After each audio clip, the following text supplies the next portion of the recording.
Hello అండి. Welcome back to my channel Sanju views. ఈరోజైతే మా చిన్నత్తగారు వాళ్ళైతే లంచ్‌కి ఇన్వైట్ చేశారు. సో, వాళ్ళ ఇంటికైతే వెళ్ళాము. వాళ్ళ ఇంట్లో రెసిపీస్ అనమాట. ఇదిగోండి వేడివేడిగా పొగలు కక్కుతున్న వైట్ రైస్, అలాగే ఆలు కర్రీ అండి. ముద్ద కర్రీలాగా చేశారనమాట. మన ఆంధ్ర వాళ్ళకి, తెలంగాణ వాళ్ళకి కొంచెం డిఫరెంట్ ఉంది. కొంచెం వెరైటీగా చేస్తున్నారనమాట. సో, ఇదైతే ఆలు కర్రీ. దీనికి కాంబినేషన్ వచ్చేసి రసం పెట్టారు. రసము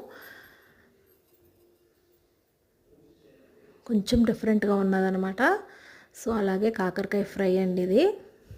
కాకరకాయ వేపుడు అనమాట. కొంచెం చింతపండు, బెల్లం ఏదో కొంచెం సంథింగ్ వెరైటీగా చేశారనమాట. ఇదైతే కాకరకాయ వేపుడు, అలాగే ముద్దపప్పు. దీనికి కాంబినేషన్ మనకి ఆవకాయ, నెయ్యి కదండి. సూపర్ కాంబినేషన్ కదా. ఇదిగోండి. అలాగే ములక్కాడ పచ్చడి నాతో పెట్టించుకున్నారని చెప్పాను కదండి. ఈ ములక్కాడ పచ్చడి అనమాట. సో, ఇదండి వాటి లంచ్. మీకు నచ్చిందా? నచ్చితే లైక్ చేయండి, షేర్ చేయండి, ప్లీజ్ సబ్స్క్రైబ్.